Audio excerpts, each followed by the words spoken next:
আপনারা এখানে আছেন কেন? হ্যাঁ, দাঁড়ান দাঁড়ান, ভিতরে ঢুকবেন। হ্যাঁ, দাঁড়ান।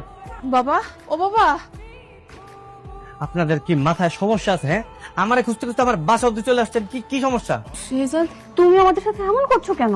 বাবা তুই কবে থেকে বাড়িতে আছিস? মানে এখানে কি করছিস বাবা? কি আমি এই বাড়িতে কি করতেছি মানে? আমি তো এই বাড়িতেই থাকি, এই বাড়িতে রান্না বান্না করি, তারপরে ঘর মুছি, সব কাজ আমি করি।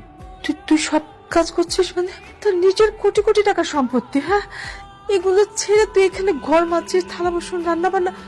তুই কি পাগল হয়ে গেছিস বাবা? আমি পাগল হইনি, আমি ঠিক আছি। পাগল আপনারা হয়ে গেছেন। আর আমার আমার কোটি কোটি টাকার সম্পত্তি কোথেকে আসবো? কি বলতেছেন উল্টা পাল্টা? আমি আমি এই বাড়িতে থাকি, এই বাড়ি কাজের লোক, আমি এই বাড়ি জামাই। জামাই? জামাই মানে? জামাই মানে আমি আমি এই বাড়ির মেয়ে বিয়ে করছি, বিশ্বাস কর। আচ্ছা দাঁড়ান দাঁড়ান, এই যে, এই যে আমি আর আমার বউ। মা, মা, আপনার ছেলেটা কি বলছে? মা, ওর স্ত্রী সন্তানটাকে আবার বিয়ে করছে মানে? মা, আপনার ছেলেটা কি বলতেছে? মা, ভাইজান, আসলে হয়েছে কি, আমি চিনি না এনাদের কি কোথেকে যেন আসছে, কি উল্টা পাল্টা বলতেছে, আবল তাবল বুঝছেন। বলে ইনি নাকি আমার মা, ইনি নাকি আমার স্ত্রী, আর ওটা নাকি আমার সন্তান। আপনি একটু বলেন তো আমার পরিচয় কি? আপনার পরিচয়টা কি বলেন তো একটু? আমি এই বাড়ির বড় ছেলে, আর ও যাকে বিয়ে করেছে ও আমার ছোট বোন। এবার এবার বিশ্বাস হয়েছিল তো আপনাকে? হ্যাঁ, বিশ্বাস হয়েছে না? এবার আল্লাহর রাস্তা আমার একটু ছাড়েন, আপনারা যান। হ্যাঁ, এই উল্টা পাল্টা কথা বইলা মানে অপবাদ দিয়ে না আমার নামে। আমার সুন্দর একটা সংসার, আমার বউ শুনলে কিন্তু আবার ঝামেলা হয়ে যাবে। আপনারা যান। বাহ বাবা বাহ, আমাদেরকে পর করে দিয়ে তুই এখানে বিয়ে করে নিজেকে লুকায় রাখছিস। আমার তো ভালো লাগতেছে। এই আপনার একটা কাজ করেন, যান, ওই কাগজ কলম নিয়ে আসেন, আমি সব কোটি কোটির যত সম্পত্তি আছে আমার সব আপনাকে আমি লিখে দিতেছি। আমার এগুলো কিচ্ছু চাই না, কিন্তু তারপর এরকম উল্টা পাল্টা কথা বললেন না। আপনার আপনার প্লিজ দয়া করে যান, যান, আমার সংসারটা ভাঙিয়ে না, যান। বোমা চলো, আমাদের শেহজাদ আর আমাদের নাই। দিনের পর দিন বাবা তোর জন্য অপেক্ষা করেছি। আজকে তুই চিনতে পারছিস না আমাদেরকে? কত কষ্ট করে এই ঠিকানাটা খুঁজে বের করেছিস তোকে পাবো বলে। আজকে তুই চিনতে পারছিস না আমাদেরকে? বোমা, কেউ যদি ঘুমায় থেকে তাকে জাগানো চায়, কিন্তু কেউ যদি জেগে থাকে তাকে জাগানো চায় না। বাবা, তুমি আমার বাবা। বাবা, আমি তোমাকে ছাড়া যাব না, তুমিও আমার সাথে আসো। এই সরো, আমি তোমার বাবা না, সরো। তোমার বাবা অন্য কেউ, তুমি আমার বাবা ডাকতেছো কেন? আপনারা যান তো, যান, ডিস্টার্ব করেন না। দাও না আমার ছবি, যাও যাও, আপনারা যান তো, অনেক ঝামেলা করছেন, যান। আর ঝামেলা করেন, আমার বউ শুনলে ঝামেলা আছে, যান যান যান। আম্মু, এই দেখো তোমার আঙ্কেল তোমার জন্য কত কিছু নিয়ে আসছে। তুমি? জি খালাম্মা, আমি। আসসালামু আলাইকুম। ওয়ালাইকুম আসসালাম। তুমি কি মনে করে এখানে আসছো? আমি আসলে কিছু কথা বলতে আসছিলাম। কি কথা বলতে আসছেন?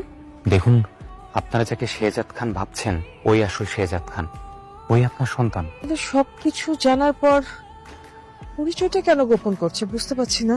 ভালোবাসা, শুধুমাত্র ভালোবাসার জন্য। ও আসলে আমার বোনকে পাগলের মতো ভালোবাসে। কোনোভাবে আমার বোনকে বুঝতে দিতে চায় না যে ওর আগে একটা বউ ছিল, বাচ্চা ছিল, আর এই কারণে ও আগে সব স্মৃতি, সব পরিচয় অস্বীকার করছে। আর আমরা বোকার মতো ওকে আমার বোনের সাথে বিয়ে দিয়ে ওকে ঘর জমা করে ঘরে রেখে দিয়েছি। খালাম্মা, আমি আপনাদের এখানে কষ্ট বাড়াতে আসিনি, আমি আসছি এই বাচ্চাটার জন্য। আমি গতকাল ওকে দেখার পর থেকে না আমার বুকটা ভেঙে যাচ্ছে। আমি রাতে ঘুমাতে পারিনি। এরকম একটা মাসুম বাচ্চা, এরকম একটা দুধের শিশুর সাথে একটা মানুষ কিভাবে এমন করতে পারে? তাও শুধুমাত্র ভালোবাসার জন্য, শুধুমাত্র ভালোবাসার জন্য। আসলে আমার বোনকে ও বড্ড বেশি ভালোবাসে, তো আমি আজকে জানতে পারলাম ওর আসল পরিচয়টা। এরপর আমি কি করব, কাকে বলবো, আমার কি করা উচিত, আমি কিচ্ছু বুঝতে পারছি না। আপনি এসব জানার পর এখানে আসছেন কেন? আপনার তো এখন উচিত বাড়ির সবাইকে সত্যটা বলে দেওয়া। তারপর শেহজাদের তো অনেক টাকা, কোটি কোটি টাকা। ও যদি আমার বোনকে নিয়ে অনেক দূরে কোথাও চলে যায়? তুমি আসলে কি বলতে আসছো এখানে? প্লিজ একটু পরিষ্কার করে বলো আমাদেরকে। হ্যাঁ, আমরা বুঝতে পারছি না, প্লিজ।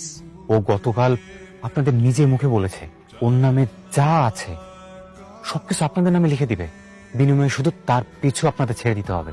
আমি বলতে চাচ্ছি আপনারা এটা করে ফেলা, আপনারা আপনাদের নামে এটা লিখে নেন। আমাদের কিছু দরকার নেই, আমাদের কিছু লাগবে না। অবশ্যই দরকার আছে। না মানে আপনার বাবুর ভবিষ্যতের কথা চিন্তা করেন, ওর তো একটা ভবিষ্যৎ আছে। সে যারা আপনাদের সাথে যে ধোঁকা দিছে, আপনারা কি ওকে ওকে কিছু বলবেন না? মানে ওর সাথে কি এমনটা হওয়া উচিত না? বৌমা, ঋষভ ঠিক কথাই বলেছে। এই সম্পত্তিটা পুরো শেহজাদের না, এটা শ্বশুরের। এখানে পুরোপুরি হক আছে আমার ফ্রেন্ড। শেহজাদ যদি নিজেকে বদলাতে পারে তাহলে তুমি কেন তোমার হকটা ছাড়বে বৌমা? হ্যাঁ অবশ্যই। এক কাজ করুন, আপনারা কালকে লয়ারের কাছে চলে আসুন। আমি কালকে শেহজাদকে বুঝিয়ে ওকে ওখানে নিয়ে আসছি, কোনো সমস্যা নেই। আসলে ও আমার বোনের জন্য সবকিছু করতে পারে, সবকিছু ছেড়ে দিতে পারে। হ্যাঁ কিন্তু আপনি কেন আমাদের হেল্প করতে চাচ্ছেন? আসলে সবকিছুর উপরে তো ন্যায় বিচার। আমার বোনের জামাই হলে কি হবে, আমি তো আসলে ন্যায় বিচার থেকে সরে আসতে পারি না। আর সবচেয়ে বড় বিষয় এই বাবুটা, এই বাবুর এখানে থাকার কথা না, এই বস্তিতে না। ওর থাকার কথা তো রাজপ্রাসাদে। ও কেন এখানে থাকবে? দেখুন, আমি মন থেকে করতে চাচ্ছি আপনাদের জন্য, আমার নিজের সন্তুষ্টির জন্য। আমাকে প্লিজ না করবেন না, প্লিজ, আই ইনসিস্ট। ঠিক আছে, তোমার যেটা ভালো মনে হয় তুমি সেটাই করো।